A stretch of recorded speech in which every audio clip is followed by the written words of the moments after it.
Hello friends, I am Harish Demla from Accurate Fortune astrology. दोस्तों, कन्या लगन में आगे बढ़ते हैं और देखते हैं यदि बुध देव कन्या लगन के प्रथम भाव में आ जाएं तो हमें क्या फल देंगे। देखिए दोस्तों, बुध देव कन्या लगन के मालिक ही हैं, यानी कि he is the owner of that lagna, और लगन 6 नंबर का है।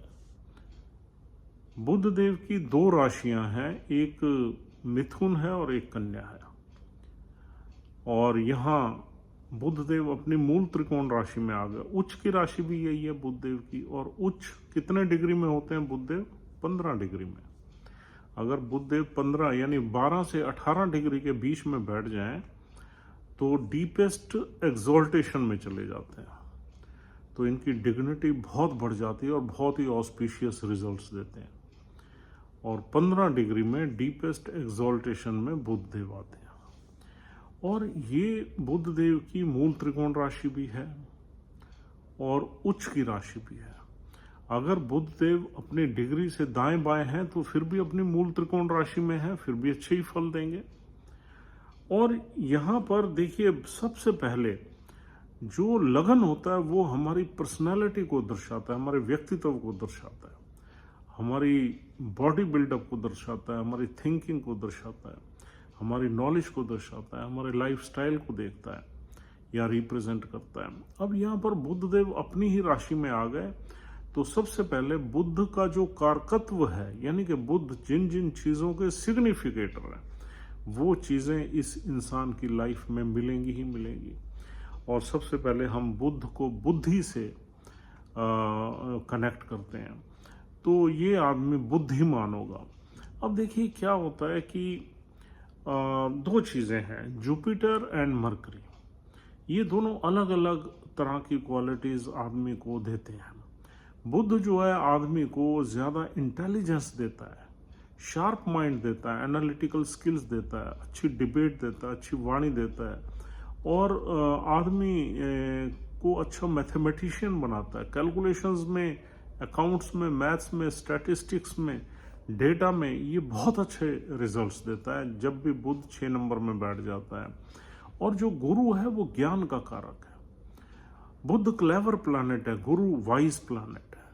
तो बुध और गुरु की दोनों अलग क्वालिटीज हैं। एक तो इंटेलिजेंस का मालिक है और दूसरा विजडम का मालिक है। विजडम मतलब एक्सपोजर, मतलब आप दुनियादारी में कितने वाइज हैं, किस तरीके से आप अपनी लाइफ की फिलॉसफी को बनाते हैं या उस पर चलते हैं, वो जुपिटर का काम है। तो बुध यहाँ इंसान को क्लेवर बनाएगा, लॉजिकल बनाएगा, डिटेल्ड ओरिएंटेड बनाएगा, एनालिटिकल स्किल्ड बनाएगा, एनालिटिकली स्किल्ड होगा इंसान, और हर चीज़ की माइक्रो डिटेलिंग करने में ज़बरदस्त होगा। डेटा प्रेजेंट करने में, अगर कोई ऐसे लोगों को प्रेजेंटेशंस का काम दे दिया जाए तो ये अपने डेटा को इतनी ब्यूटीफुली प्रेजेंट कर सकते हैं कि किसी को भी इम्प्रेस कर सकते हैं। और ऐसे लोग कैलकुलेशंस में, स्टैटिस्टिक्स में, मैथ्स में, अकाउंट्स में बहुत तेज़ होते हैं और वाणी में भी अच्छे होते हैं। इनकी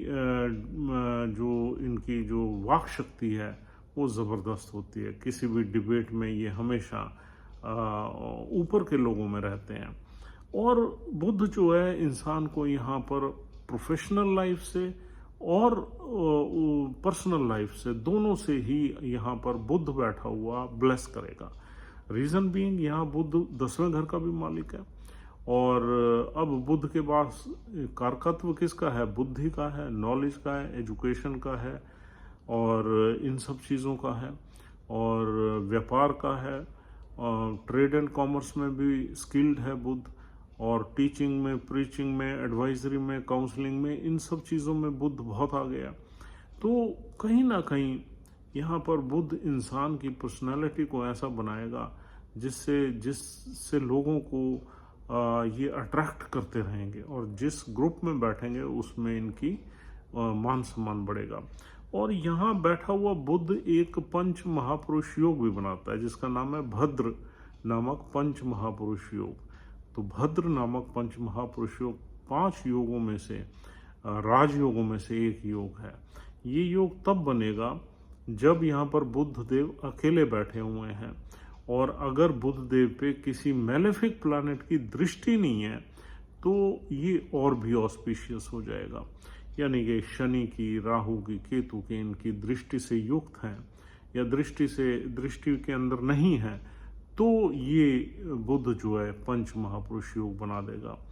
यहाँ बैठा हुआ बुध सप्तम भाव को भी देखेगा और वैवाहिक जीवन में भी आदमी बहुत लॉजिकल होगा, पत्नी को रिस्पेक्ट देने वाला होगा, पत्नी की बात सुनने वाला होगा, किसी भी प्रॉब्लम को आदमी बड़े यूं कहना चाहिए अपनी क्लेवरनेस से, अपनी वाक शक्ति से रिजॉल्व करने वाला होगा। अगर ऐसे लोग पार्टनरशिप बिजनेस में आते हैं तो पार्टनरशिप में भी ऐसे लोग बड़े चतुर चालाक होते हैं और अपने क्लाइंट्स के साथ, अपने सामने के लोगों के साथ, सामने की दुनिया के साथ उनके रिलेशंस बहुत अच्छे होते हैं। तो यहाँ बैठा हुआ बुध क्योंकि मजबूत अवस्था में है तो वो सप्तम भाव की भी केयर करेगा। और सप्तम भाव किस चीज़ का है? पार्टनरशिप का है, पर्सनल पार्टनरशिप का है, प्रोफेशनल का है, एग्रीमेंट्स का है। ऐसे लोग एग्रीमेंट्स में बड़े तेज़ होते हैं। अगर इनको कहीं भी कोई भी एग्रीमेंट वगैरह साइन करना हो तो उससे थॉरोली ये पढ़ेंगे, माइक्रो डिटेलिंग में जाएंगे, कुछ उसमें चेंजेस भी करवाएंगे और तब ये उसको एग्जीक्यूट करेंगे, साइन करेंगे। तो ऐसे लोग काफ़ी इंटेलिजेंट पाए जाते हैं। और देश विदेश की यात्राओं के लिए भी ये पोजीशन बहुत ही सॉलिड है क्योंकि सप्तम भाव से हम अपनी प्रोफेशनल यात्राएं भी देखते हैं, ओरल या रिटन एग्रीमेंट्स को भी देखते हैं। और मैरिटल एग्रीमेंट्स जितने भी होते हैं वो ज़्यादातर ओरल एग्रीमेंट्स ही होते हैं इंडिया में। तो ओरल एग्रीमेंट्स में भी ये लोग बहुत कमिटेड होते हैं। तो ऐसे लोग अपनी डीलिंग में, लोगों से व्यवहार करने में व्यवहारिक होते हैं, लॉजिकल होते हैं। कोई भी बात ये ऐसी नहीं कहते जिसमें लॉजिक ना हो। अगर ये कोई बात कहते हैं तो उसको सिद्ध करने में भी इन्हें कुछ टाइम नहीं लगता, उसे ये सही भी सिद्ध कर सकते हैं। तो दोस्तों ये पर्सनैलिटी में एक निखार देने वाली प्लेसमेंट है बुध देव की। अब यहाँ पर बुध 10वें घर का भी मालिक है। 10वां घर किसका है? हमारे सोशल स्टेटस का है, सोशल स्टैंडिंग का है, हमारे कैरियर का है, प्रोफेशन का है, बड़े लोगों का है, पावरफुल मशीनरी का है, सरकारी लोगों का है। तो सरकारी लोगों से संबंध ऐसे लोगों के बहुत अच्छे रहते हैं और कम्युनिकेशन के थ्रू ये संबंध मेंटेन करते हैं। मार्केटिंग स्किल्स भी इनके अंदर बहुत ही लाजवाब होती हैं और पिता की वेल्थ में भी ये पार्टिसिपेट करते हैं। पिता की फैमिली के साथ इनके अच्छे संबंध होते हैं। पैतृक यानी कि पैटर्नल फैमिली के साथ ज़्यादा अच्छे संबंध होते हैं। और देखा जाए तो यहाँ बुध अपने कैरियर को लेके बहुत ही एम्बिशियस होता है नेटिव, और अपने कैरियर को बड़े सोच समझ के तरीके से चलाने वाला होता है। हर चीज़ की माइक्रो डिटेलिंग में जाता है। उसको किसी भी चीज़ को अगर देखना हो तो उसके अंदर घुस के उसके प्रो एंड कॉन्स को जान के ही डिसीजंस लेने वाले ऐसे व्यक्ति होते हैं। और कुल मिला के ये बहुत ही ऑस्पिशियस प्लेसमेंट है। यहाँ दोस्तों 3 नक्षत्र मिलते हैं। पहला नक्षत्र है उत्तर फाल्गुनी, दूसरा है हस्ता नक्षत्र, तीसरा है चित्रा नक्षत्र। देखिए उत्तर फाल्गुनी नक्षत्र सूर्य देव का है। अब सूर्य देव के नक्षत्र में अगर बुध देव बैठ गए तो सूर्य की प्लेसमेंट या तो द्वादश भाव में होगी, या लगन में होगी, या दूसरे भाव में होगी। इससे आगे पीछे सूर्य देव मिलेंगे नहीं क्योंकि बुध के पास ही रहते हैं, रादर बुध सूर्य देव के पास रहते हैं। अब अगर बुध देव लगन में ही आ गए तो बहुत ही ऑस्पिशियस है। और अगर इवन 12वें भाव में भी अगर सूर्य देव बैठ गए, सूर्य अगर लगन में आ जाए या 12वें में आ जाए तो ऑस्पिशियस फल देंगे क्योंकि 12वें घर में भी सूर्य की अपनी राशि है।